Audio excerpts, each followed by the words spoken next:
Welcome, boys and girls, to another edition of the Uncle Jimmy and Cousin Donnie show. Tonight, we have Brett Helmer from the Rosmondo team of the 12-inch softball, the major champion who just won just recently a couple weeks ago, and then also Rob Scahill, a former Major League Baseball player who now plays on our team, Hex. So I'm going to go ahead. We're going to bring Donnie into the show. Like I said, tonight's show might be a little longer than expected, and one of the things that I want everyone just to follow with is stay with us tonight. It's just it might be a little longer show than normal because we do have so many people joining us. So, hey, Donnie, what's going on, my man? Jimmy, how we feeling? I'm doing well. How are you? This is pretty exciting, huh? Yeah, it's going to be really exciting tonight. I think I was just talking and filling in the people about our guests tonight. Yeah. I think, both guests are very interesting and from many ways. Obviously, Brett from the Rosmondo team and his background and kind of what he's all about in the 12-inch world, I think is exciting. And then also, Scahill in regards to what he's come from with the major leagues in his professional career and now playing 16-inch softball. I think it's gonna be a pretty cool night. What do you think? It's a really good time to have Rob on with the World Series right now. Yeah. And I don't know. I don't think he ever played in like the World Series or made it that far, but still played in the majors. Kind of knows some of the pressure that goes along with it. So it's kind of a cool night to talk to Rob as well. And for Brett, we've got some really cool questions lined up for him. Yeah. And just to kind of put some insight, that's like one of the biggest names in 12-inch ever. Yeah. So it's I'm pretty pumped to get to talk to him a little bit about what we have in store for him. I think it's it's pretty cool to talk to someone like that who's traveled pretty much the country playing 12-inch softball. Yeah. So, I mean, that was probably, I don't know, like for sure, that's probably like the livelihood, right? Like that's what those guys do. Right. And I think, for him to join us tonight, I think is just cool because it's, one of the reasons why we started this show is really to expand and get our name, our game, and just bring softball as a whole together. And that means 12-inch too, right? So I know you and I talked to Brett a little bit offline about them playing maybe a 16-inch tournament with gloves. So that's something that we're definitely going to bring to his plate tonight. So, you know what I mean? Robbie Grisano's in the chat. We got some of the usuals jumping in. Thank you guys for watching. Yeah. We got Scotty Herdecki's in there. Nick Treobel, Frank Simon. Robbie says I got roughed up on the mound last night. Yeah. It was an unfortunate loss at Harrison Park last night. A rough night at Harrison. Yeah. Sometimes the other team you have to let them win, right? Right. Yeah, Jim? I mean, that's usually how it goes. Sometimes you got to let them get a little confidence too. You can't dominate every night. Right. It wouldn't be no fun then. Right. Why would anyone want to play? Matt Menizzi's in the chat. Thank you, Matt, for jumping on in. Yeah. A lot of hype tonight. I'm excited. So Jimmy, really quick. Everyone's talking. The biggest news in softball is that there's going to be no dome in Rosemont for what we know for right now. So of the rumor about that is not a lot of availability in Rosemont for the dome, and with more teams than ever, we could potentially see something after January when that contract runs out on the Windy City baseball guys. So just trying to stay involved in that. Jimmy, I know you've got some really cool news about the dome that you're associated with. Yeah. So what I'm going to try to do, since there's no Rosemont dome, I'm going to do a couple different varieties of just playing softball, right? I think what I'm going to try to do, the first one is we're going to run tournaments. The first tournament, major tournament, set in stone, is going to be November 17th. It's going to be $175 per team, and it's, plus a ball. So what that's going to basically be is going to be invite only to the top 8 teams in softball. That tournament's going to start at 7 p.m. We're going to run one-on-one count. And basically how that's going to work is the 7 o'clock team game, and the 8 o'clock game will then play again at 9 o'clock. So one half of the bracket will play early. The other half of the bracket will play late. It'll go 10 and 11. And then the winners, 10, 11, 12, and then the winners will play at 1 per se. So let's just say if we run a little late, we'll be about 1:30, 1:45. for the tournaments. That's something that we're just for the tournament aspect of what we're going to do. The next tournament is set in stone for December 1st, which is also a Friday night. It will start at 7 o'clock as well. So I think that's for the next 8 teams that I invite for that tournament. I've already talked to several of them already. There's another 3 or 4 that I still got to reach out to. But I really just confirmed those dates really this morning. I had it originally November 10th, but just kind of due to construction at the site and a lot of things that are going on right now, I really don't want to push the issue. I just know personally that a lot of things that what is going on now will be done by November 15th. So, November 17th date, we shouldn't have a problem with anything, which is fantastic. So, at least it's a light for somebody that wants to play over the winter. Yep. You're providing some sort of space. We appreciate it. And then I'm thinking too for a league. I've had probably about a dozen teams reach out to me already today. I know Sal sent the email out. Sal already contacted me. He's going to give me a name list of all the teams he had. Yeah. But what I'm thinking about doing for the league is probably starting the first week of December, which will be the week right after Thanksgiving. It'll be $1,250 a team. You're going to get 11 games plus playoffs. It's $1,250 per team, and then I think each week you'll bring $20 to pay the umpire. Those league games are going to be between Monday and Thursday, the same times as Rosemont. My goal right now is to get 24 teams. If I can do 3 divisions, I could do a major, a mid-major, and an A, or call it a major, an A, and like a B. That's my plan. The top 6 teams in each division will make the playoffs. The bottom 2 teams in each division won't. And then from that point on, I'm going to pay back anywhere from 40 to 50% of the league fees. So there'll be some nice money to be won in these leagues. Great. I'm going to pay a regular season champ in each division, and then also pay the playoffs will have a decent amount of money as well. So I know I see Scotty in there mention about co-ed. I had an individual reach out to me today and mention basically he can get 8 teams for a co-ed league. So that is on the table as well. I just want to first see how many men teams I can get. Once I solidify that, then I will go and basically be able to pick and choose a night for co-ed. At the moment right now, that's kind of where we're at. And I literally just started it all today, ramping it up and putting it together. But as of right now, that's the plan, is to hopefully start that first week of December. If I can start earlier and get enough teams in, I can start a week before Thanksgiving. But if I start that first week of December and we run all the way through the end of March, that gives us more than enough time. And then I also have Sunday nights for makeup and snow dates. The cool thing is I can do it even on Friday nights or Saturday nights. It doesn't really matter for me. I have the availability and the time to do it late. So we won't have to run into maybe April or June or May or like last year. So well, that's good news. Like, and it's fun, Jim. Yeah, this is the main source for softball news now. We got Dome news. We got Rumor Mill. Everyone that has questions goes to the Uncle Jimmy Cousin Donnie show to find stuff out. Really quick too, we had another comment from Matt Manizzi. Talk about the dome layout. How many fields? What are the look like? So the thing is, the only difference between Rosemont and where I'm at is we don't have 2 fields. We have 1 field, but our field's much bigger. And like I was telling, I don't know, someone I talked to today on the phone, last year at Rosemont, we would probably get 12 games in at the men's level a week. I would be able to get 15 games in a week, even though with 1 field. So those dimensions, basically, it is a lot bigger than Rosemont. It's 235 down the left field line. That jets out to 300 feet to dead center. So the gap in left center is about 255, 260. Then right field is the gap in right field is about 240 to, somewhere between 240, 250. And then it kind of comes in down the right field line. So it's 210, just like Rosemont down the right field line. So there'll be an area of the dome where if you hit it in that area, you only be allowed 2 home runs.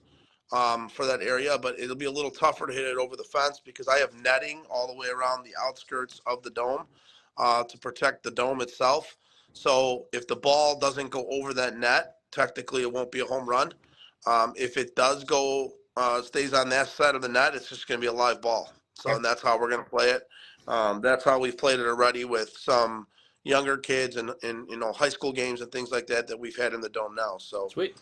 Yeah. So I mean, it's exciting. Please, if you guys are interested, reach out to me. I'd like to get those teams situated. I have a gentleman at the Dome who's going to help me, Ryan Kozak. He's going to help me with a lot of the running the league and things like that as well. But yeah, I mean, this will be something that'll be, all of ours, right? I mean, it's not just mine; it's all of ours. So it's a spot to play in the winter. That's all a lot of guys are looking for. Right. And I think I'm going to throw in here and there. I mean, I'm not going to do it all the time, but some Friday night tournaments and things like that I think will be cool, just different. And it is a bigger field, so it's not you got to play the guys in left field 170 feet. You know what I mean? Because you can literally get beat in the dome here. So it's different. It's a different mentality. I think it's going to be a little bit of a different game than the Rosemont Dome. It's awesome. So, yeah, good. Thank you for making it available. Yeah. So please, once again, reach out to us. I'm going to have a lot of updates on our page, Donnie, Uncle Jimmy, and Cousin Donnie page on Facebook.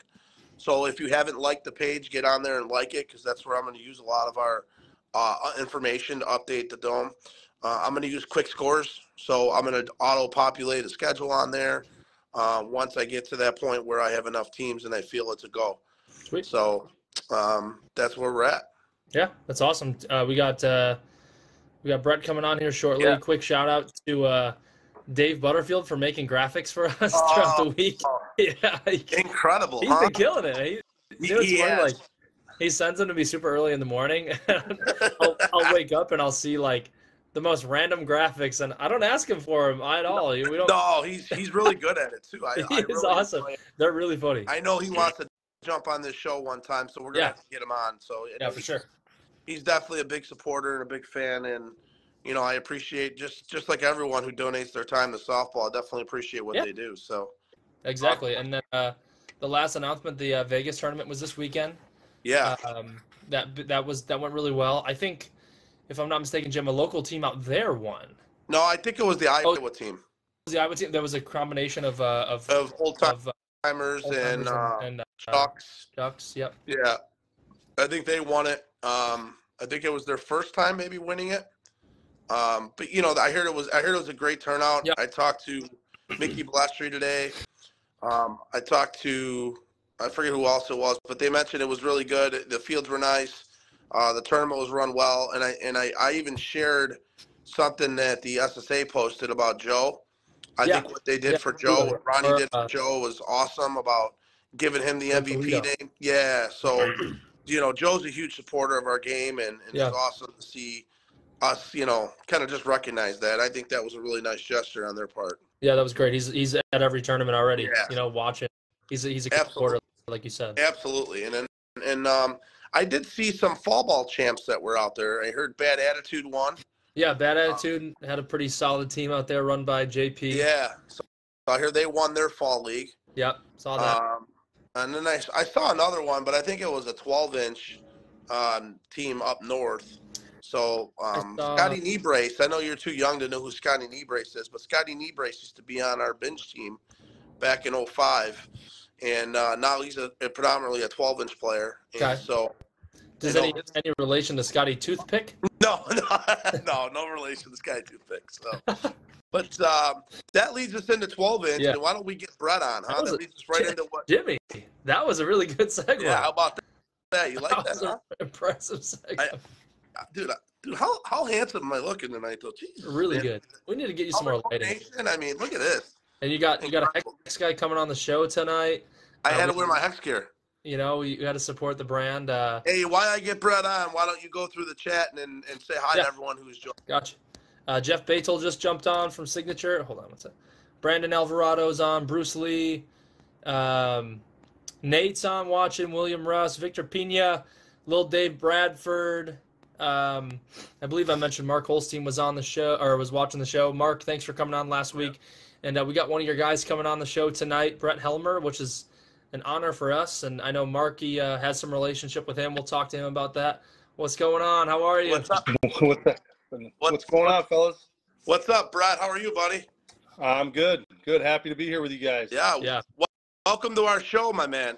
Yeah, I listened to the intro a little bit and did a little bit of homework on you guys. Once, we spoke a couple days ago and tried to get the lay of the land a little bit. So it sounds like you guys have been at it for a month or so, and you're off and running. So excited to be here and learn a little bit about the 16-inch game, which is pretty fascinating to me. Obviously, up here in upstate New York, we don't have it. We don't have much of it. So I know it's big and huge where you guys are. So I'm excited to learn a little bit about it. Yeah. Really quick, if you want to, I know the 12-inch space is kind of new for us. You know, we talk primarily about 16-inch softball, no gloves. Why don't you give us kind of a brief introduction on yourself for anybody that hasn't heard about you or isn't really familiar with the 12-inch game? Okay. Yeah, well, if you can make it brief. I know you got a lot of accolades. No, I got started playing in the late 80s up here in upstate New York. Kind of fell in love with it right away. Played all the sports growing up, baseball, basketball, football, all that. Mm-hmm. But I think what I liked about slow pitch right away was the action, right? Every ball's put in play. There's a lot of, movement and defense and, and hitting. So got right into it, loved it, moved to Connecticut for college to finish up school down there in 92 and really took off from there. Started playing on some decent teams there, worked my way up to by 94 I was playing with a really good team that won USSSA Worlds in 91 called Pierce Construction, and we kind of merged from 92 to 96 with some of the other really good teams in New England area, Brian Oil, Bob Halls, Midas Touch, and just kind of grabbed guys and just made our team better and better. And by the time, by 96 we were playing ASA Major, UAAA, and AA. So we had a really nice team. We travel around the country a little bit and get after it, and we'd start to see the really big teams. At that time in 12-inch, the huge teams in the in the 90s was Steel Sports, Rich's Superior, Lighthouse. Just staples of the 12-inch game. So and with that came opportunities to play against those guys and get looked at by bigger teams. Right. So I got my big break to really get after it in 1997 by a AA team out of New Jersey called Sojourn. Okay. And we were sponsored by Louisville Slugger at the time, and that was kind of my first real chance where I had equipment provided for me and sponsored, big time sponsorship where folks were paying for our travel and you can make a little money playing the game. It was just a kind of eye opening, right? And it was a chance every single weekend at that point to go play against the best players in the world, Mike Masenko and Craig Elliott and, just the cream of the crop, Dirk Androff, just, the biggest names in our sport from that era. Right. Yeah. So just got lucky and from there just took off into more opportunities with teams and I ended up getting my break with Easton in the fall of 98. I signed a contract with Easton Sports and I've been with Easton ever since. So since 1998 in one way, shape or form, I've been with the company, and now, we're acquired by Rawlings 3 years ago. Cool.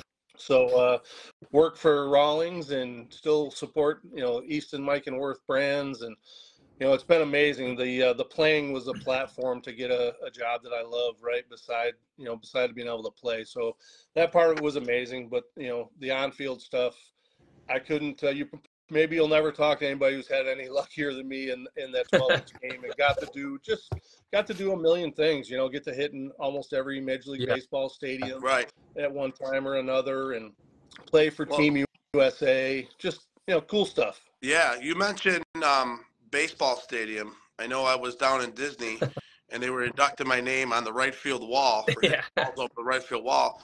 And then I looked over to the left field wall and I saw this name, Brett Helmer, on the wall. And I'm like, man, I guess he was the only other guy to hit it over the wall, just like myself. So So tell me a little bit about that, because I thought that was pretty cool that your name is on a wall down in Disney for the Atlanta Braves spring training facility.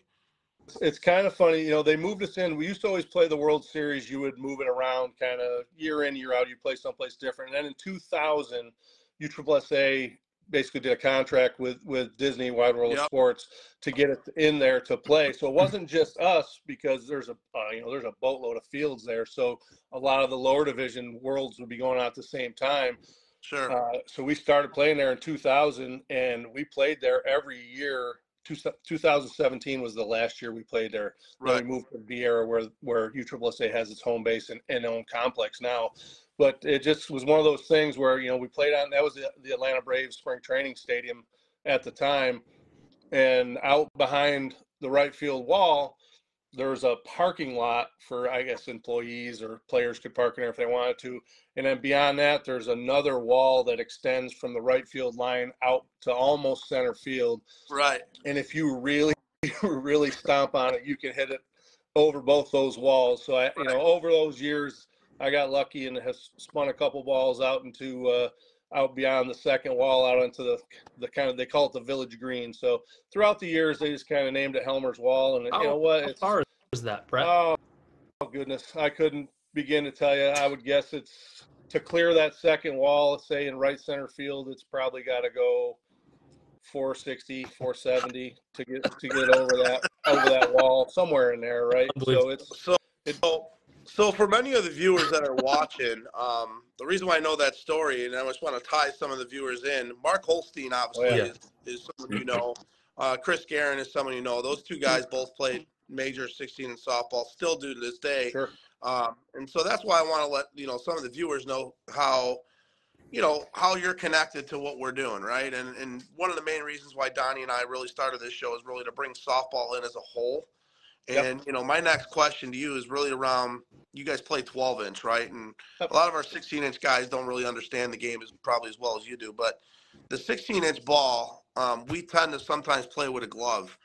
I would love for you guys, because your Mondo team, I believe, did just won the major national, correct? We won the U-Trip Men's Major World Series. That's right. Yeah, so congratulations on that. But I would love for you guys to come and play a glove tournament with our 16-inch guys. I just think it'd be entertaining. It'd be awesome. That would be awesome. And I know I don't even have to ask any of my guys would love to do that in a second. I mean, if we could ever actually work that, when we can, that's something we can certainly go and do. We'd have to use gloves. Otherwise, you guys will break all my guys' fingers. And, hollered at by a bunch of sponsors for a bunch of dudes with busted up fingers. So, but I think we could certainly do something like that. That would be really, really fun. So, I mean, we play one in Iowa, in Marshalltown, Iowa. I know it's not but there's a really cool bar, Old Timers, one of our good buddies. He runs an awesome bar there. And then there's another glove tournament that we have for Major National, which is Labor Day weekend. Okay. We would love to have you guys. Those are the two glove tournaments that we play in at the major level. By the way, Keith Anderson, does that name ring a bell? Yeah, it sure does. Yeah, he's saying hello to me, and he's saying hello to you right now. So I know he's a big 12-inch guy as well. So was. Yep, he sure was, and he played a bunch. I don't think he plays. He doesn't play on a circuit anymore, but he did for years. Got to play with him a few times at events. Really good dude, man. Just like, and he was teammates. He played with Guerin, and he played with with Holstein. You know, those guys played for a long time. Chris Guerin was a highly skilled player on both sides of the ball. Very, very good 12-inch player. Yeah. Just a really good athlete, right? And, Mark, obviously, you take a look at Mark, and he doesn't just look like a big house. He absolutely has those lightning fast hands, and he was just, sit in the middle of that order for teams for years. Great hitter. Oh, yeah, for sure. It's so funny. We talked about him hitting it 450. Like Jimmy's fence when we run our indoor games is 230 feet. So I don't think your guys have an issue maybe getting up out of the fence, but it would be really cool to see how you guys adapt to that game. I think it would be really fun. We would love to do it. So we can, certainly something we can talk about offline. And if we got it, I think the Labor Day date probably, just off the top of my head, sounds like that might work really good. I don't know. Would we have to qualify, or can you just pay an entry and get in? I don't know. We'll pull some strings for you, Brian. We know a guy. Yeah, we know a guy or two that would probably pull that string. So Yeah, I mean, we play Labor Day. It's usually in Inwood. It's a complex in Joliet, Illinois. Oh yeah. It's a beautiful we played complex. In Joliet. Yeah, it's a beautiful complex. There's a bar in the middle. A lot of, we've had the Nationals there the last couple of years. I'm assuming, and I don't know that I'm assuming they'll have the National there again next year. But that'd be awesome to have you guys. I think it would just be just awesome for the game of softball as a whole, Yeah, and you guys could laugh at us while you're stomping us all No, over the field. no. It'll be funny. I don't know, you guys will. I don't You think guys so. will catch on quick, man. It's underhand softball. You know what Yeah. I mean? You guys will be able to We'll have fun. hit it. It's a Regardless, little bit we'll different. Have We'd have to get you guys some different bats and things like that. But I think Yep. it'd be awesome for your guys, and it'd just be awesome for us to kind of to merge the two, especially having the major. Even if you brought your major team out, it'd be incredible just to have you guys with us. Yeah, we would. I know a lot of the other guys that we play with at the major level would absolutely love it. Yeah. Okay. Jimmy, you talked about bats a little bit too. I know, Brett, you have a bat that's named after you, or did you help make the bat? What's the background on that? Oh, it was more of a, I guess, just being at Easton so long. Mm-hmm. When I first got started there was two really great guys who kind of took me under the wing, Todd Jorling and Dan Shuck, and they were the marquee guys at Easton, and they kind of spoke up for me right away. And within a year or so, they had done an aluminum bat with my name on it with those two guys, and then from that point on, we moved from aluminum into composites, and in the early 2000s, and it just kind of went from there, where the company decided to to put my name on there as their marquee athlete. And for me, I'm never I don't have an arrogant or conceited bone in my body. It's always been appreciative and grateful for it, and it's been pretty amazing. I think we're up over 100 plus models to this point, and it all is pretty special. It doesn't get lost on me, even though I've been around the game for that long. To get to represent Mikan and Worth and Easton and Rawlings in those companies, it's pretty amazing, right? So I always keep that in the forefront of my mind and try to go out there and never embarrass them, and try to do the right things, and make everybody proud of the work I put in. So yeah, Donnie, you would have had some type of contract like that, right? Yeah. I hurt my knee a couple of years ago. I kind of fizzled out, but things. I'm still young, Jim. I can still get a contract. Yeah, that's true. So still time. It's like we talk about bats all the time in the 16-inch space. They're totally different bats. Yeah. They're anywhere from probably 28 ounces, end loaded, even bats, and then all the way up to like 38 ounces. Some guys use and all end loaded, just trying to get the most on that ball as possible. And the bats we use are from like 25 years ago. So It's nice to see that you're still developing models like that. That to me is pretty cool. Something that we don't see over here. Yeah. So I think that's probably one of the biggest changes in the bats technology. Yeah. It's when it's lighter and lighter bats, right? That's the thing in the 12-inch game, is it's more balanced, more lightweight, 26-ounce bats, 27-ounce bats. You don't even see a ton of guys swinging 28-ounce bats anymore. That's a huge change from when I played 20 plus years ago. There was guys, who swung bats with 7 or 8 ounces in the end of those bats, and you could buy them. Hell, you could buy an Easton with a mother load on the end. It had 6 ounces of lead shot in the end of it, right at Dick's Sports or Sports Authority. We weren't the only ones. All the companies were doing it, right? Because it was popular then, and that's one of the big changes in the game in 12-inch and in the women's game. 11-inch is just that move to really lighter bats. So we got a question from the audience. Frank Simon, he asked you a question about, what do you think about John Williams, Brett? Oh, John Williams is the best defensive third baseman that we have in we have a conference where we all play on weekend. John is unbelievable, man. He is, I don't know if he's 6'5", probably. He's 320 pounds anyways, moves super fast, lightning quick hands. He's gotten better and better. I always had a nice relationship with John. Yeah. Good kid. And a mainstay, one of the top players in our conference. Really, really good. Just had a baby, by the way, so they're celebrating having a little one a few months ago. Nice. And John's a heck of a player. He'll be around long as he wants to be around. He's just getting going. He's a guy who'll be in our conference for another 10, 12 years if he wants to be. This is an oddball question, but we talk about bloated bats.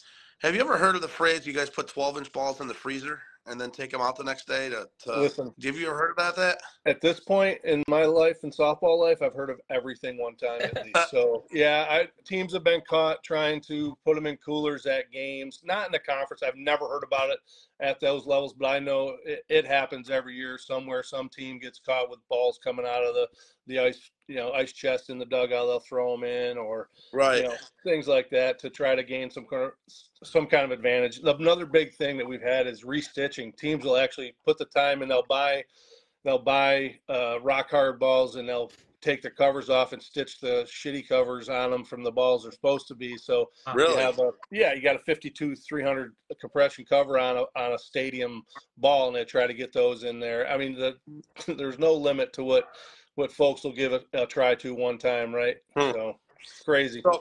So we talk about major softball. Don, I'm sorry, Don. You got a question? No, Greg. Yeah, okay. No. We talk about major softball, Brett, and 12-inch obviously is completely different than 16 inches. We know. Sure. How many major teams are there in 12-inch softball? Great question. It fluctuates over time.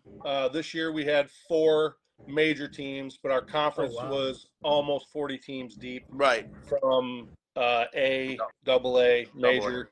Right. So I think next year it's a little early. Things are still shaping up. I think we'll have 4 to 5 again next year. Very competitive. We went from when I first started in the 80s to 90s, mid 90s to late 90s. There was more major teams. Yeah. And there was a bunch of AA teams, but the competition wasn't deep. Now it's really deep, right. And we play on a lot of 300-foot parks. It's not all baseball fields, right? We play on a lot of 300-foot parks with home run rules for most of the season. Right. So if you're not playing really well as a major team, us or any other 3 major teams, you'll go out there on a Saturday morning and you'll play a really good A or AA team, and they will beat you to death if you don't come out and focus and play good. The competition's gotten really deep. It's really, really good. Yeah, that's the one thing I love about the 12-inch game is that you just have so many teams, right? You go to tournaments all over the world and you're playing 30, 40 teams. You might see different teams every weekend. You know what I mean? Obviously, our game is not at that point yet, but it's something that I feel is getting a little better. I mentioned to you earlier, I think offline, we go to Yuma, we go to down to Arizona and Scottsdale, and then we go to Iowa and things like that. And we do get a chance to see some different teams. Yep. What would it take, I think, I know we talked about you guys coming to major nationals and stuff like that, but I would just be curious to see if, maybe we can get the 2 to kind of merge for a tournament or something, just to do something different. Yeah. I don't know if we'd be able to play with the 12-inch ball or the 16-inch ball. I mean, we could figure that out. I don't know if we'd be able to compete with you guys with the 12-inch. I mean, we don't see it at that speed. And vice versa. I mean, it's just so hard. But maybe like a 14-inch ball would be different. I don't know. You mix, something like that. There's a 14-inch mush ball too that I think would be cool. We'd be willing to come and do anything. Listen, my whole career at this point is about leaving the game better than I found the game. So if those are cool things we can do, and that opens some eyes and that draws more people into either side of it, right? If that gets some more 12-inch guys to go play some 16-inch when they have some time, or some, vice versa. Right. Hey, let's go. That's all good. I'm all for it. That's awesome. That was it's kind of a question I had after this. I mean, we see guys from Iowa, like you said, Jimmy, come in and play no gloves. How would we get more guys exposed to the 16-inch game? Yeah, I think it probably starts regionally where you are, right? You guys are so much more, unfortunately, you're so much more limited on where it's big and where it's popular, right? For us, heck, we can walk outside and find a 12-inch league in every single town in the country, pretty much, right? And same for the women's game. They can go out and find an 11-inch women's, tournament or women's event anytime they want. For you guys, it's, hey, man, you got to be in the Chicago area. You got to be around Yuma. You got to be in San Diego. You got to be in those few places. So I think that you start by trying to get some of those folks who play 12-inch in those areas to come out a little bit. Yep. And I think if they knew about it or knew there was a chance to come out and play, they would do it. I mean, guys and girls who are at this level who play in this conference, they put a lot of time into this. You don't just show up here at this level and just be good. You worked your butt off to get to this conference level and to be a part of this. So I think they'd be open to come and play, and it's just probably letting them know, hey, man, there's events going on. And maybe we do a better job of publishing some of those so folks know where they're at. That leads me right to what I was going to say. I mean, now you have the Uncle Jimmy and Cousin Donnie show where all your 12-inch people will be able to see what's going on in the 16-inch world. So I know you guys are a part of the – now. We know a guy now on your end that we can get exposure from. You guys are a part of the USSS slow pitch softball. That's correct? USSA or something like that? Is that how it's USSSA. That's one of the associations that we play in. That's for upper ball at this point. There's USSSA and what used to be ASA. It's now USA softball. Right. Those two still have an upper program. USSSA has the conference. So if you want to play conference softball, USSSA, that association is where you go do that. They're a huge multi-sport association. I mean, they have soccer, they have basketball, they have baseball, just tons of stuff. So slow pitch is what they started on, and it's kind of their little pet deal, man, and they've done great with it. They have directors in every single state, and there's tournaments, and I think right now down in Vieira there's about to be a tournament down there with 150 teams going on that starts tomorrow. Right. So they draw some amazing tournaments and events, and they've done a nice job with it. And as far as the conference goes, it became in the early 2000s, 03, 04, it became financially hard for all the other associations, which at the time there was 3 or 4 big associations. It became really hard for them financially all to keep going in the upper game because there's not a ton of teams that play it. It's expensive to travel, and it's expensive to send your directors and all these folks around to run these events. So some of the other associations kind of got away from it, and USSSA, Don DiDonatis at the time was running that, and he developed this conference in 2006. So it gave the upper folks a chance to play in something a little bit different.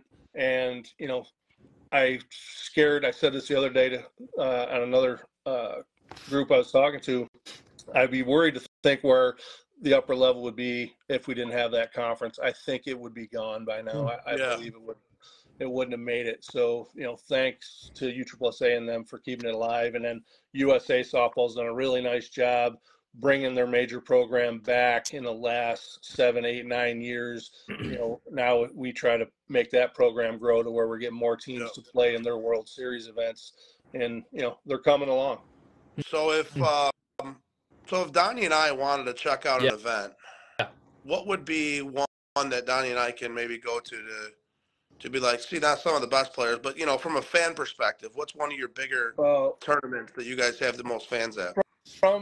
And it's dwindled a little over the years, but the by far most popular event on the circuit is the Smoky Mountain Classic in Tennessee. So you would travel into Knoxville, Tennessee, and it's right there. That's about an 8-hour drive for us, Donnie. That's not bad. It's right down the block, Jeff.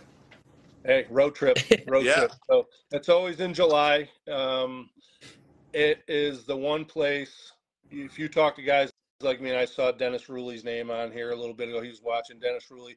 You speak to guys from our era or the era before us that are guys in their 60s, now, that is a place that's hosted this event for 50 plus years. Really? And it's the one place where every single big time player and every single big time sponsor in our game has walked onto that main field, down the hill, onto field 3, through those gates. So when I walk in there, I'm a huge history buff in our sport. I know a lot of it because I paid, I wanted to learn about it. So when I pull in there with my car and I get out of the car, man, for the first time every year, I've been there 27 straight years, I think.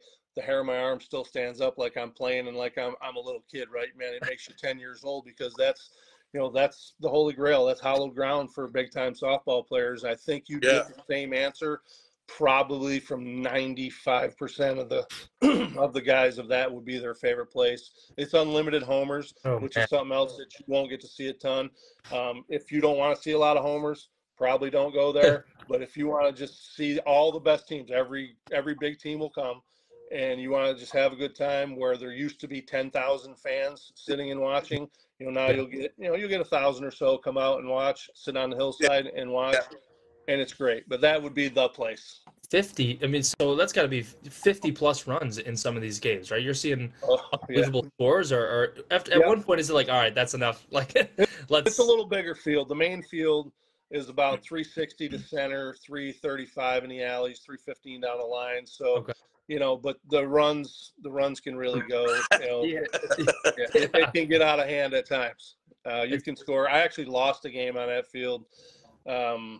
We scored. Shoot, man, we got beat 88 to 79. That's what Holstein just said. Dude, 2 years ago, finals it was 80 to something to 70 something. Well, the sick part was we'd made a run. We'd come all the way through the loser bracket, and we ruled everybody. I mean, we scored. We played 4 games on that Sunday to get back through, and we scored in the 60s the first 3 games.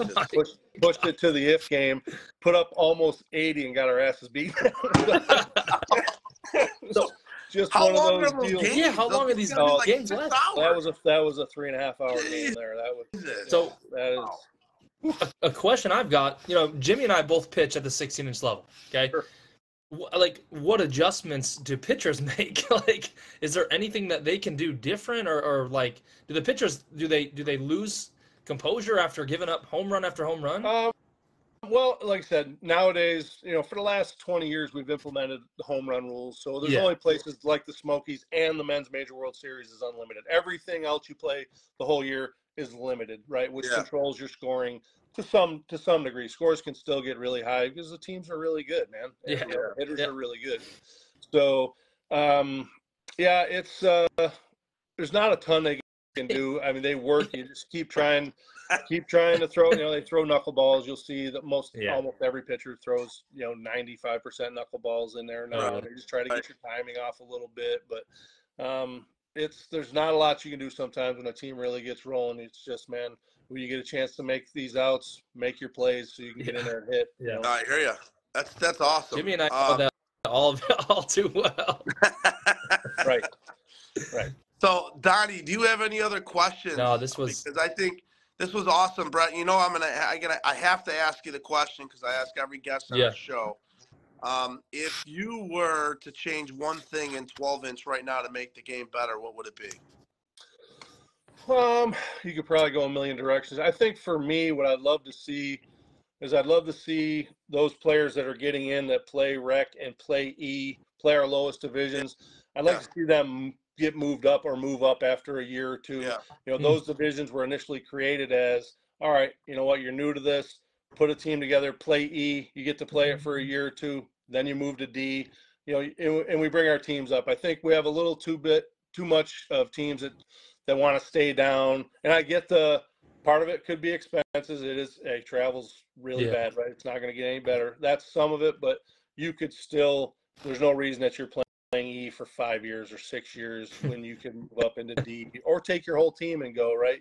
That's one thing I'd really like to see is teams probably reclassify up a little bit more than they do. That would help our whole program because there's still going to be teams who keep coming in, right? You're always going to have the E program, the D program. It's always going to be where most of your teams are, and it's always going to be that way. It makes sense. It should be, but let's move some of those teams up a little bit. And then probably beyond that, something would just be, man, if you could, any way to help, travel costs are just so bad in the conference. It makes me worry that, that something that's amazing at this point that, it's going to become a regionalized conference, I think, the way that airline tickets and hotels and cars are.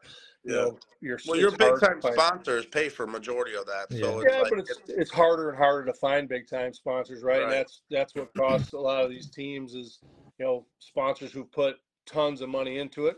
Eventually they get out and it's hard to find new folks to come in, and it changes. So you find teams that they're smart. They'll drive to events they can drive to where most of the guys or gals can drive in there, and they'll play those, and then they'll fly the few times that they can fly. So that's kind of part of it. I hopefully someday we can get to a little better point where, I'll give them credit as well. They've tried to do a good job with events, putting them in places that are, cheaper to get through, that airfare is not notoriously through the roof. And, you have lots of options with hotels and cars, and try to get a bunch of events on the West Coast. So those poor guys, like I said, Dennis is on here. Dennis Ruley's a guy who's one of the greatest players in the history of our game. He's a California dude. That guy's flown east for 30 years to play.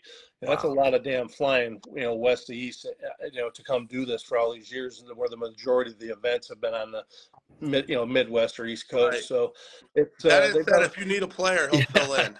He did. There you go. So there you go. So that would be really it.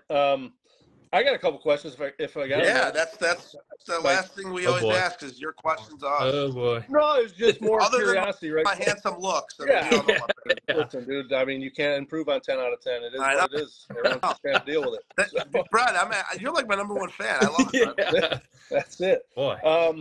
Biggest. Where's the biggest crowd you guys get to go to? So when you're traveling playing your 16-inch, where's the coolest place to play? Yeah. So there's 3 places. One would be Yuma, Arizona. That's usually Memorial Day weekend. They have a really big crowd. It's a glove tournament as well. Okay. Forest Park, which is the last weekend in July. That's the biggest no glove tournament of the major game. And then there's a tournament just in the last handful of years. It's a charity tournament that we play on the south side. It's called the Papa Hops. Okay. And they draw. It's a 1-day tournament. It's only a Friday tournament, and they probably draw. If I had a guess and just put a number, 3,000, 4,000, 5,000 people at the field, maybe more. That's really good. And it's all at a small park on the south side of Chicago. Forest Park now, the major event in Forest Park is over 4 days.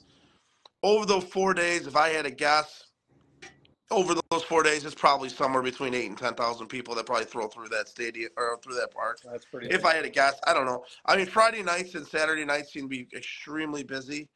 Obviously, even Thursday nights I feel have picked up.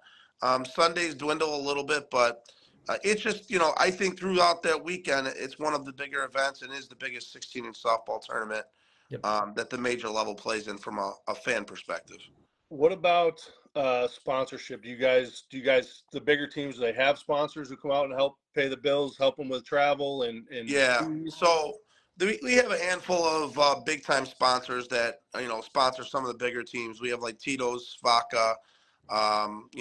There's like limousine companies, things like that. Some of your smaller end businesses that will help out, Gold Rush Gaming, which is like a slot, or, they're a sponsor of one of our associations. Previously, Let Us Entertain You was a pretty big one, which is a lot of restaurants and stuff, Right. and that they sponsored a couple of the bigger teams. Now there's not a ton of teams that are like represented by a sponsor where you guys have the team Easton, Sure, right? The team you played for was like, this is Team Easton. So we don't really have that. We have a team, Tito's 45s, that's in the name. But other than that, Signature Limousine. I was going to get there. Don't worry. I was going to get there. I can't dog my boys. Yeah. What would be, how many events would you play in for a year? How, travel wise, how often do you guys leave the state to go play? Handful of times. Yeah, I would say I only leave for the bigger events. I would say like there's a big event in Iowa, Marshalltown, Iowa, which is the weekend after Memorial Day. So I go from Yuma the weekend of Memorial Day, come back 3 days, and then drive to Marshalltown, Iowa. Yeah. And then we go to a tournament in March in Scottsdale. It's not necessarily a big tournament, but we fly there. It's more of a good time, fun. It's good for a Toys Foundation. This guy Al Mag, he's been running it for a while, so it's a really good charity thing that we like to do. Okay. Handful of my buddies, we made it like a reunion trip now for us that we all get together that weekend.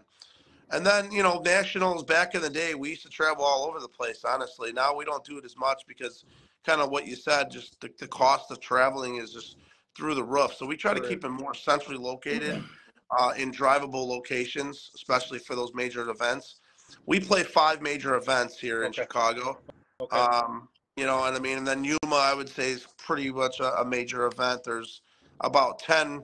They get about 30 teams, but there's really about 10 to 12 teams that can win that tournament down there. But it's a really good glove tournament, and there's a lot of fans. I mean, they probably have a couple thousand people watching the final games on Sunday. One of the reasons why we go down there, the atmosphere, as a competitor, you want to play in front of people. So, is that is it 300-foot parks? Most of them are, but some of them are shorter. Like Marshalltown, Iowa is 250 all the way around. So, home run limits or unlimited homers? No, it's as many unlimited. as you can get. Yeah. Those guys from Iowa pound the ball too. They'll get a couple out. It's a little bit more rare for guys to hit a 16-inch ball over the fence. I've hit them enough times. It's funny that we talked about because a guy I played with, one of my good friends named Jeff Wallace, one of the greatest hitters of all time. Yeah. We hit together up here for, a decade or more, and we always had 8 or 10 16-inch balls in a bag, and we would hit those first before we started hitting the 12-inch balls, right? Because it just made the 12-inch balls feel that much more, that's cool. amazing. So we'd always kind of start warming up with those 16s and go from there. That's funny. We played this game my whole life, trying to get better at hitting a 16-inch ball, and you guys warm up with that ball. I think that's fun. It's demoralizing. Yeah. So, dude, I once again, I appreciate you coming on. I think it's awesome to bring softball together. That's been our goal from day one. So, I know we're going to talk a lot offline, and we're still going to be in touch. I really want you guys to come in for a tournament and be a part of a glove tournament. I think it'd be awesome for softball. Yeah, we'd love to do it, and absolutely we'll talk offline, and we'll get it set up, and I think we'll find a date, and I could almost promise you we'll show up. All right. That's awesome. That's great news, my man. Donnie, any more questions? That was fantastic, Brett. Thank you so much for giving us some of your time, and we look forward to seeing you in person in the future at some of these tournaments. And if there's anything local that you want to let us know, give us a shout. We'll put it on the page, and the Uncle Jimmy, Cousin Donnie show. We'd love to see you. I appreciate it. Thanks for having me on, guys. Thank you. Yeah, man. Thank you, Brett, so much. We'll see you. Thank you. Bye. That was awesome, huh? Yeah, fantastic. Just a different world for him. You know what I mean? I wanted to talk to him about one of his buddies, that guy Kyle, that was like the all-world MVP. But we'll talk to him a little bit more offline. I know we have our guy Scahill. He's waiting to get on. And is he ready? We ran about 10 minutes over. So let me add him. I know he was on here. I saw him. I'm going to add him in now. Quick intro. Rob Scahill played in the MLB for a while. I know he pitched on a couple different teams. Rob plays on Hex. If you like it or not, you may hate it. You may really like it. But if Rob's on your team, you absolutely, he's one of the best players out there. And just a really good human being, too, Jimmy. I'm sure you can agree with that. But Rob, a humble guy for what he's done in his career, jumping on the stream now. What's going on, fella? How are you? Hey, guys. How you doing? What's up, my man? How's it going? Dude, I thought you'd become representing. I wonder What's going on, Rob? Oh, no. Just got back from class, had dinner, and now with you guys. Attaboy. So I know that a lot of guys in softball don't really know you, obviously, like I know you. But for the most part, tell some of the guys about your career. Because, I think, and I know I always ask you questions. We always talk about moments you had in the major leagues, or just, the goofy stuff that no one ever gets to hear about. Yeah. Tell me a story, Rob, that you want to share that's, not throwing anyone under the bus, or, you know what I mean? But a story that I think would be entertaining that maybe some fans don't normally get to hear.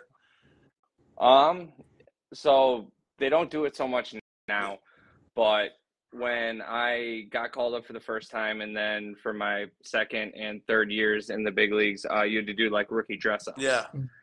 And so the veterans would decide like that you would be whatever. It could be themed, it could be not. So they'd take your clothes. You'd have no choice. You'd show up to your locker after the game. Yeah, and there'd be this outfit hanging for you. Oh. Yeah. So my first year that I did it, I had to. We were in Los Angeles, and you had to. The way that you left the stadium was you had to like walk up onto the concourse and then down like a ramp where the fans would wait to sign autographs, and you would have to get onto the bus to drive to the airport. So after the game, go to my locker, and I have like these knee-high green neon socks, women's like pink women's shorts, a purple sports bra, and a black afro wig. And so put it on, and I do. I think I have a picture. I'll show you next time. I'll have to look for it, but yeah, I think I got one. And it worked out because that year with the Rockies, I want to say our rookie dress up, there's probably like 16 of us. Oh. And so like they were all guys that I was in AAA with like the whole year. A lot of them came up like through the minor league system together. So like that was a lot of fun doing that with them. And then so like you get on the plane, and since we were going to another away city, we could have drinks. So you would serve the people on the plane, walk up and down. Yeah. Good for you. That's good a lot of thought. They put a lot of thought into that, Rob. Yeah, no, that's a good one. The next year too was the Chippendales outfits, like the bow ties and like the cufflinks and Speedos. So same thing. We were in LA leaving to go to Arizona, and so we had to wear that. And same thing. Walk down the concourse. Everybody's there taking pictures of you in your outfits. Get on the bus, go to Arizona, and they tell us like, "Oh, we're gonna go out to eat." And so like we didn't. I mean, we went to like Del Frisco Steakhouse or something, like a really nice steakhouse. And we had it was another large group. It was probably like 14 of us. And the way that the restaurant was set up, like there was like a private room in the middle, but it wasn't private. It was like it was walled off with glass so you could see through it. Oh yeah. So they parade us all in there. We got in, it was probably like 8:45 or 9 o'clock at night. So it was busy. And they parade us in there, like right into the restaurant, into that like center room. So we'd sit down, like everybody's just watching, staring at us because we're all in these Chippendale outfits still in a nice restaurant. And thankfully, Roy Oswald picked up the tab, so that was nice. Appreciate you, Roy. That's awesome. That's incredible. Yeah, but they don't do that anymore. And I thought that was a really fun thing to do. Like, just stack up and do it. Have a good time with it. Like, it is what it is. Like, honestly, it's a cool opportunity. Not a lot of people get to do it. So I've never heard of that. I mean, you want another one? Yeah, of course. So, all right, with Pittsburgh, we went from Pittsburgh to, actually it wasn't Pittsburgh, we went from somewhere to Denver. Yeah. And AJ Burnett decided that he wanted to have everybody, all the people that were not arbitration eligible. So if you had less than 3 years of service time, you had to dress up. So everybody dressed up as bananas, and one person had a gorilla suit. Oh my God. Yeah. And so they dropped us off. They told us to get off the bus. We were probably about a mile from the hotel. And AJ had told this guy, for every banana that you catch, I'm gonna give you $100. So he gave us like a little bit of a head start. So we all ran, and the guy chased us down through the streets of Denver and collected $100 for every one of us that he caught. That is awesome. Yeah. I mean, This sounds more like Jackass than it sounds like. Yeah, this was probably at like 1:30 in the morning too. So it was like there was nobody going around for that. Now we know. Hey, now we know why Vegas adjusts those lines, huh? Yeah. Mm-hmm. Go ahead, Donnie. Rob, we wanted you on because it's the heat of the MLB playoffs, right? You've been in the MLB. That's awesome. First of all, thanks for hopping on the show. And who do you got? You got the Rangers, or we got the D-backs? What do you think?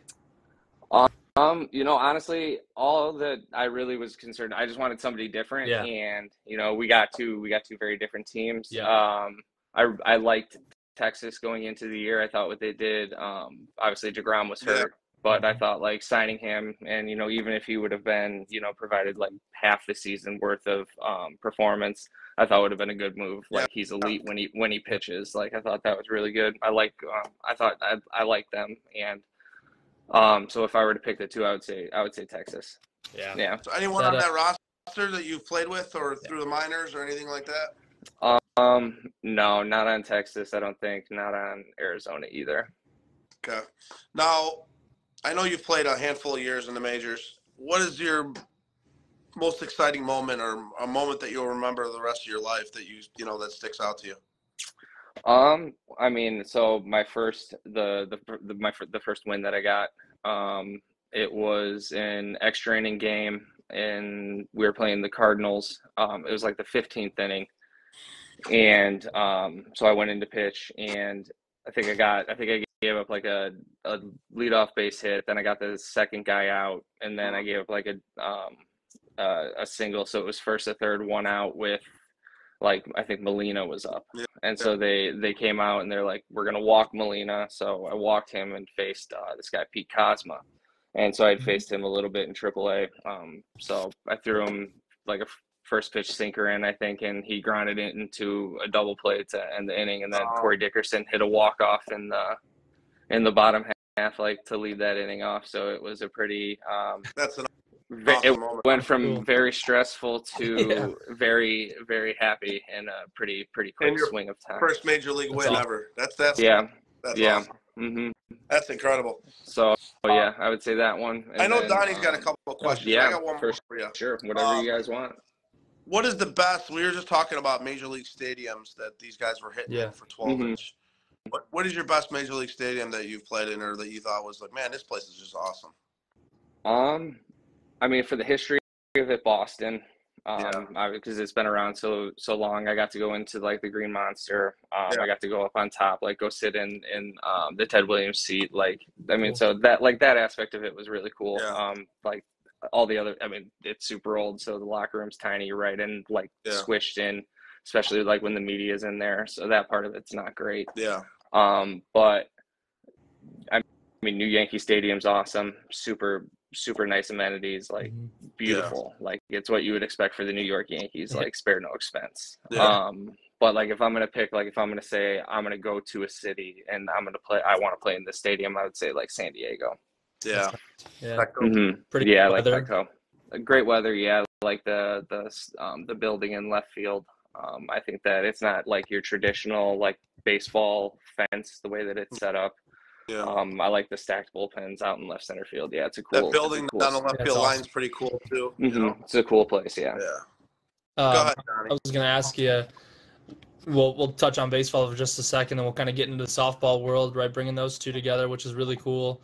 What's the toughest fan base that you kind of pitched against to get you the best?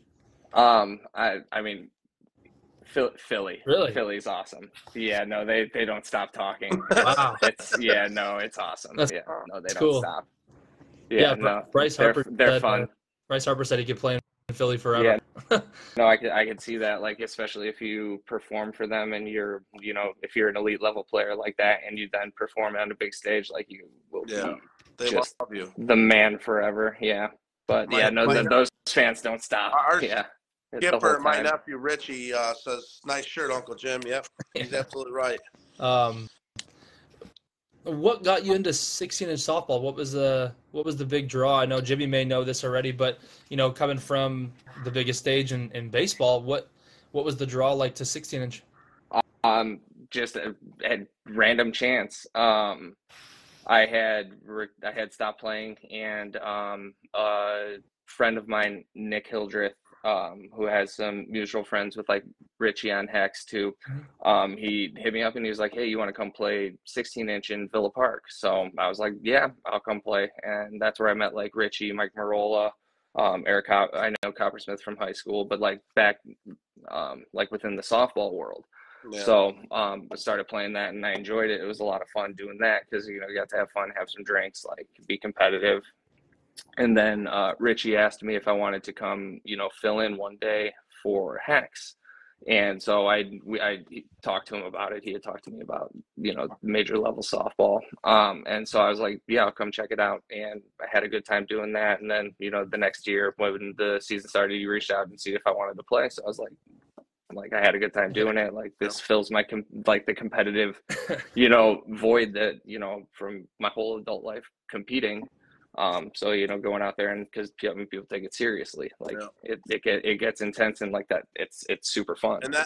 And that's one thing, Donnie, that I could say about Rob. That's why I love playing with him so much, is that I know he's as intense as I am. He wants to win more than I do, and that's the group of guys I want behind me. You know what I mean? Mm-hmm. So and that's what I felt like going into this year. We have a good 7-8 guys that were that mentality. And then the guys that we're looking to pick up, that's the mentality we're looking for, right? And we need to, as Hex, I thought we were going to get over the hump last year, win a tournament or two, and we didn't. We kind of struggled with some commitment issues, but this offseason, I think that's when we put our time into finding guys that are going to want to show up and compete, and I'll go to battle with those guys any day of the week, and you better believe Hex is going to be practicing all winter long, and we're going to get better. So yeah, I heard there's a nice dome available.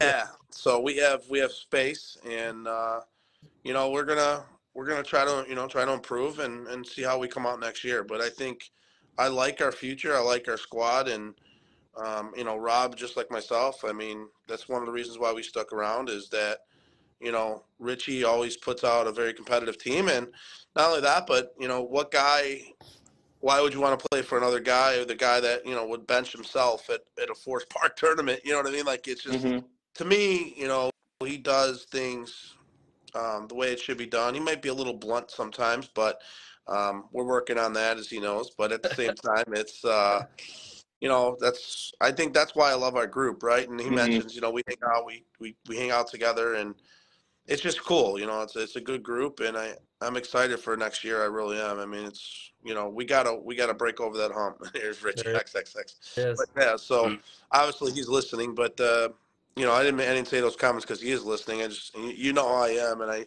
I speak from the heart. So always. Yeah, always.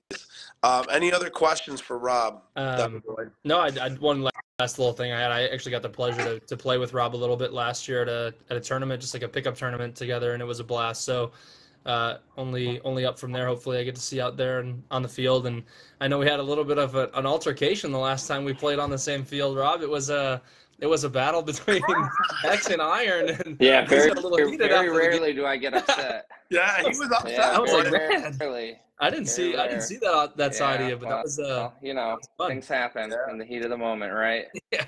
Things get said, things get denied, they got said. It is what it is. And it's okay. We all moved on, Donnie, all right? Yeah, I'll just hold it against you guys forever that we won. You know, Rob, you did. You got that. You did. You did. He always brings that up, that he beat us one time out of 7. I got one time, baby. So that's all right. You know, even a squirrel finds a nut someday, Donnie, all right? That's true. So, Rob, I know so much about you, but what is one thing that you want to share or tell people in softball that maybe don't know who you are, before I get to my final question? Let me pull the ball. All right, I love it. So you want everyone to play you on the other side? I got you. Yeah, we'll make that happen. So yeah, no, I don't know. No, nothing. Donnie. So this the best part is Donnie's gonna be playing on signature this year. Okay. So we'll be able to literally line drive balls off his head, which will be incredible. All summer long, Donnie. If I have anything to do with that, I might get in the way. Yeah. Well, yeah, that's true. You might get in the way, but yeah, it's a hit. That's new for this year, Rob. You know, we got the very famous rumor mill on the Uncle Jimmy, Cousin Donnie show. People tune in just to see who's changing teams. Yeah, that's true. That's a very good point. I mean, you guys are in the know. Yeah, that's right. Second there, we were waiting for you to pop up on the rumor mill, Rob. Yeah. No rumor mill. My guy Rob. That people try every year, Rob. Oh, of course. I would think so. Yes. They all try, but that's okay. So Rob, I obviously play with you. You know, enjoy playing with you. You were one of my favorite guys on the team, but at the same time, when you look at softball right now, and I know you've only been in softball maybe 5 years, I think. From when you started to now, what is something that you think currently in today's game that you could change that would make it better? I would say probably just the overall trying to spread the talent out to have more competitive top teams. Yeah. You know, because I mean, right now probably 10 really solid teams, and then, you know, a few, then others not so much. Yeah. And so if we're able to, you know, have a little bit more disparity of talent, it would make maybe having within the tournaments, you know, some different winners consistently. Yeah. Like, I mean, we've had that recently though. Yeah. So, you know, things are looking up. Yeah, I mean that's a good point. PTA has been real nice. Really good point. That's a very good point, because, you know, and if you look at the last couple of years, no team has won 2 tournaments in the same year, which I think is well, there we go. But at the same time, to your point, more than those top 10 teams, I think there should be, you know, if we could expand that, get it to 15, I think it'd be awesome for the game. And, you know, hey, I mean, 15, 16 quality teams would be, I mean, not to say that 10 through 16 can't beat a top team. It happens all the time. But if you play them 10 times, you're going to usually win 8 or 9 of those games. But that makes league games too that much more competitive. Yeah, you're 100% right on that. Yeah, no, I like that. Yeah. So any questions, Rob, for me or for Donnie? No, Jimmy, I get to talk to you enough already. I figured, but for my guy Donnie here, you know. No, Donnie, I think we're good. Glad to be a part of your show. Glad you guys could have me on. I love it, Rob. I appreciate you joining, man, and it's always fun, obviously, to chat with you about major league stories and just cool stuff that you know you've had in your life. You know, I do want to ask you one last thing. Now, it just clicked in my head. You mentioned to me before that you were a part of some no-hitter games, right? Yeah, I was. I pitched in the one that Max Scherzer threw in Washington D.C. against the Pirates. And then that was the one he had a perfect game going into the bottom of the ninth, and he hit Jose Tabata on a backup slider. Yeah. And Jose Tabata was getting death threats after the game for that. But there was that one. And then I didn't pitch in it, but when Clayton Kershaw threw a no-hitter against the Rockies, he punched out like 15 on less than 100 pitches. Wow. So that one was also obviously the no-hitter, but just straight dominance. Is that the best performance you've ever seen? Yes. Yeah. How do you get better than that? You know what I mean? Like, you don't. That's incredible, man. That's awesome. I mean, you know, I just love the stories. I'm a baseball nut, as you know, and just it's incredible to hear some cool things that you don't get to hear every single day. So once again, man, I appreciate you having, you know, I know you got a busy schedule, kids just like myself and things like that. So with school and all the stuff that you're doing and your extra activities. So definitely appreciate you joining, man. Yeah, Thank you. Sure. Anything for you, Jim. I got you, buddy. Appreciate it. Me. And you, Donnie. Thank you. I appreciate it. Rob, thank you very much for coming on, man. I appreciate you very much. Hey. Yeah, for sure. Good to be here, guys. All right. Thank you, Rob. Appreciate it, man. All right. See ya. Is he not? I mean, he's incredible, right? Yeah, that's such a good guy. He's my bud. I mean, there's many reasons why I love playing with that guy. Yeah, you know, he's got probably some really good stories that he probably just thinks of randomly and wants to tell you. Oh, he wants to. You know, he'll tell you in a one-off scenario, but it's just a lot of cool stuff. Yeah. You know what I mean? It really is. So, well, that leads us into the next part. I know tonight's been a long show. Yeah, but, man. You know, we got Rumor Mill, and I think that's it, Jim. Yeah, well, you know what I was going to say is we usually bring one guest on and ask him two questions. So I want to continue to do that. I don't want to break our string. So why don't you go and pick a guest really quick to bring on the show and tell me who's out there, and we'll ask them two questions, one from you, and then they'll get my famous question. We got Drew Ledig just popped on. That would be cool. He says Jimmy with a couple exclamations. That was good. What do we got? We got Drew Ledig. Drew Ledig's ready. He's in the comments. Drew, he's here. He says, I'm here. Why don't we bring Drew on? All right, you're in, buddy. I'm bringing him right now. You know, Drew was with Chucks, right? He does a lot of the work with Chucks and represents that team. A couple beasts out of Iowa. So that's the second week in a row, which is actually pretty cool that we're bringing an Iowa guy on. Yeah. Just to grow the game like we're talking about. And we might have to make it quick, Jim. This is a longer episode, but we love to see it. Drew, what's going on, man? What's up, man? Hold on. What's that? What's that in the background? Is that your grade school basketball? Give my second place finisher right there. Like Timmy Kornikowski makes fun of me because I'm in a house. I got all these second place finishing trophies here. So. Is that your grade school basketball jersey on the wall there? Luka Garza, man. Oh. Yeah. I was gonna say you're way too short to be playing basketball, dude. Yeah. Had to get Iowa jersey in my background. Yeah.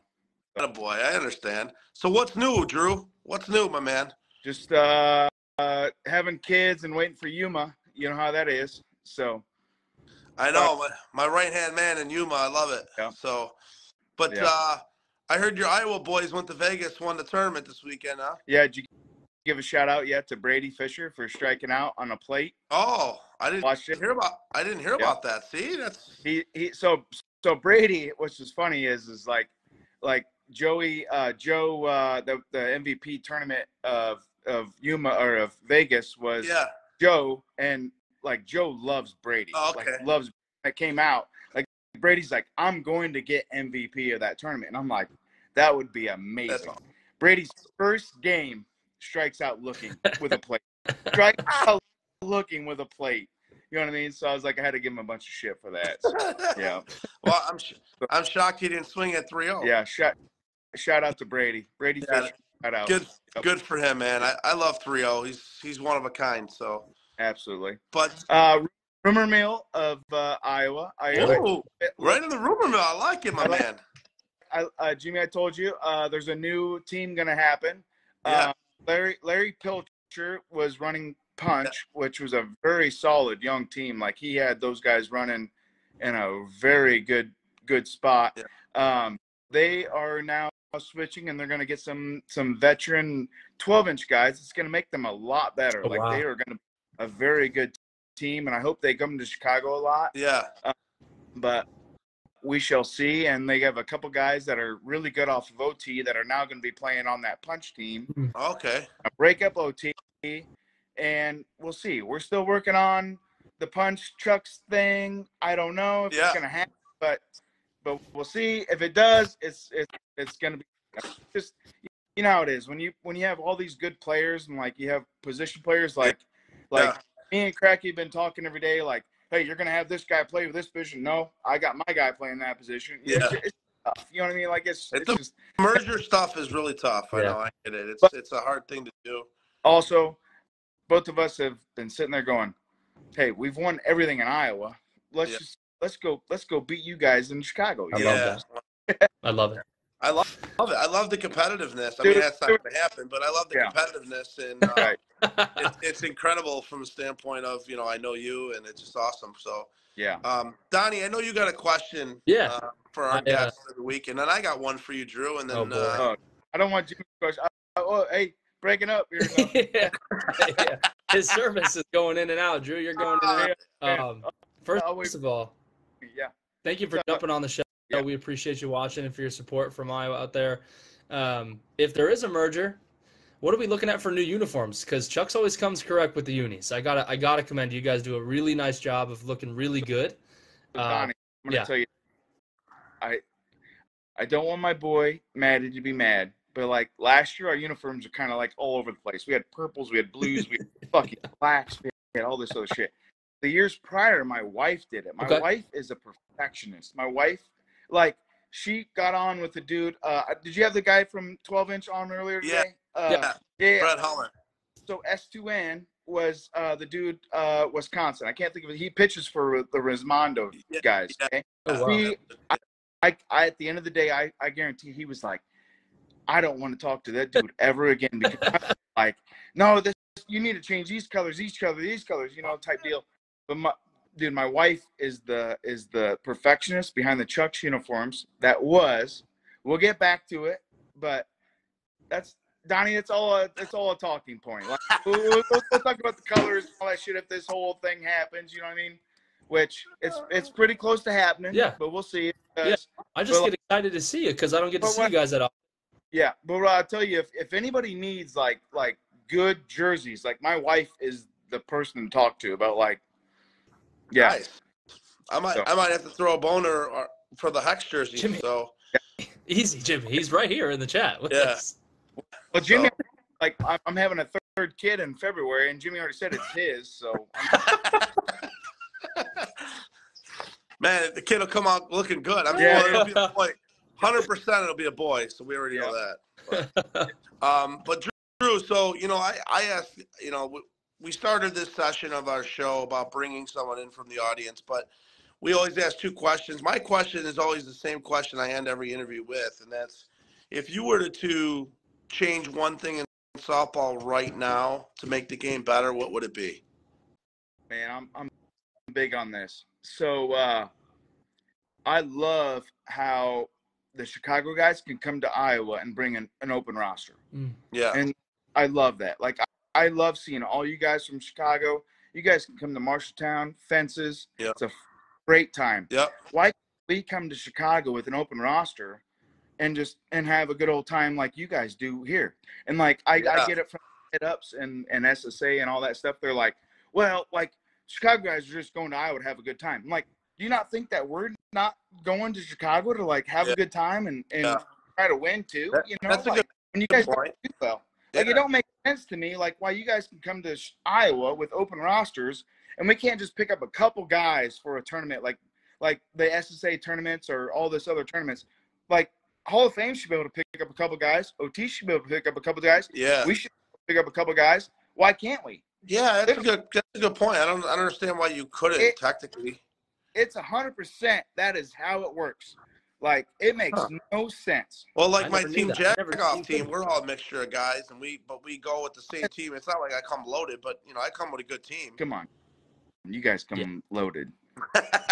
Yes, they do. I mean, last year we had a battle, dude. You're lucky I was throwing up in the bathroom and shitting out both ends. So how fun was that game? It was awesome, dude. And the funny part is, in the 7th inning when you guys were beating us 8-3. Yeah. I told the coach, I'm like, hey, dude, just so you know, we're gonna walk you off in the 7th. Yeah. He's like, bullshit. And then we hit you guys with that 5. Right. And then how did our that 2 5 happen, though, Jimmy? Huh? How did that 5 happen? You remember that game? My first stopping third baseman had 3 errors. Like, it was Taylor made 2 double plays. Like, right, 2. Like, what the hell is going on all of a sudden? And then the big dude from fucking your team hit a home run. Yeah, in the first inning, yeah. But I think that's my biggest problem with Iowa going to, or like any state. I mean, if California came to Chicago, they wouldn't have any clue what a roster is, right? Like, they could pick any team. Like why does Iowa, since you guys have a roster? So here's my only say why they probably do it, right? My think is because you guys really come to Chicago to get into the Forest Park tournament. So they want you to maybe play with a roster, even though Forest Park's an open roster anyways. That don't make any sense. I don't know. That would be my only guess but we'd have more teams coming to those other tournaments, though. Yeah. Because Hall of Fame's not going to come if they're missing 3 guys. Chuck's, I'm not doing that anymore. If I'm missing 2 of my key players, you don't want to come because I got stopped the last 2 times. You know what? I'll bring that up because I'm gonna be. I saw with Patty. I met with Patty Caputo or talked to Patty. I check in on him quite a bit, and I just wanted to see when the meeting and stuff like that's coming, and it's something I'll definitely ask him because when I do sit down with Patty, Patty and I we have really good conversations just about, and usually Patty's all about making softball better. Yeah. And that's the one cool thing about Patty. That's why I love him so much. And I think it's just it's something that I'll definitely bring up to him because it's not. I mean, you're absolutely right. There's no reason why you shouldn't. Maybe I know they want to do the SSA rosters, but like the North South, I don't see why Danny Atkins would allow you guys to. We can't. We couldn't last year. Really? Hall of Fame pick up Hauser, which is our right fielder, started leadoff hitter, and he was at the tournament, and literally one of the SSA board members, the main one, called me and goes, hey, just so he knows, he can't come and play and come and play at Midsummer Classic. And I'm like, why? Like, it's one player. Do you think that one player is going to be that great? Like, what? No, I don't understand. I don't get that. Maybe that's something to me, especially Iowa from here, because you guys are traveling. I mean, that's even if you guys were to put a loaded team and come down, I mean, so be it. I mean, you guys do. I don't think any of the Chicago guys are going to bitch or complain about that. You know what I mean? You guys, same thing with fences here. I mean, I could get it if like us and OT wanted to combine and come down for a tournament with 260 fences. Yeah. Big old complaint there. You know what I mean? Yeah, I got you. But still, I don't think. Don? I don't know why. I don't know. None of the major Chicago guys, I don't think would give a shit. So it's a good point. I mean, I understand about but it's. I don't know. The only thing I could think of is maybe you guys play those tournaments to get into the Forest Park, so they want you guys to have as much roster guys. But one or 2 guys here or there is not a big deal to me. And if you look at Forest Park rosters, I mean, no, Forest Park's open roster, so you can pick up anyone you want. We don't pick up anybody. I mean, but if you wanted to, you could definitely do it for Forest Park. The one player from Iowa that everybody's tried to pick up for the last 5 years is the Stover kid, This from Stover, and he's like, nope, I'm just playing with my buddies. Yeah. But, like, that's the only kid that anybody from Iowa would want to grab. I mean, we got J-Boy from F-Town. Like, J-Boy's came and play with us from Chuck's, and he's had a huge impact. But it's not like you guys are like, oh, God, they got J-Boy from F-Town. You guys have so much. Well, I will put that. I will definitely put that one on the board, and I will definitely see what we can get an answer for that one. That's a good question. From Iowa to come over, if it's open roster, Iowa turn it like. I like that. Open roster if you guys come to Iowa. I don't know why it's not open roster if you guys come. Like if we come to Chicago. Yep. Because honestly, if you made it like roster checks, I don't think my team Jagoff wouldn't be able to play because I wouldn't be able to field the team. You know, my Hex guys wouldn't go. Most of my Hex guys probably wouldn't go. That's why it's hard for us Iowa teams to come to Chicago so much because we really get 100% on board with our guys to come over. Like, why can't we just grab like 2 Hall of Fame guys or 1 OT guy or a F-Town guy or a Stover guy? To me, even if you stacked up and loaded up, I don't think it would. You know, to me, we're not gonna be. I don't think. Yeah. You know what I mean? Yeah. It's gonna be fun, just like how you guys come over and play with us in 260 fences. That's what evens the playing field when you guys come over. Yeah. You know. No. And we drink a lot. What's that? We have a good time. And we drink a lot and we have a good time. But we don't. You know, we go to Iowa to have fun. I mean, we want to win, but.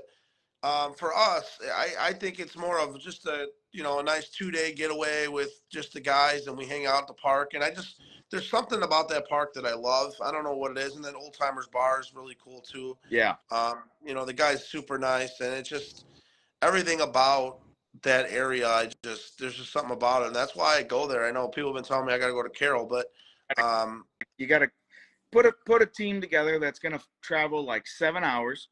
Yeah. Monday. Carroll is the spot to come. So they have a trophy that's way better than the actual trophy that you win. Yeah.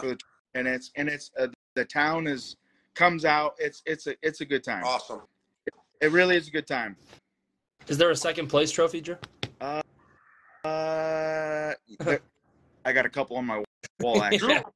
Yeah. I think he's got a couple. Yeah. Oh man.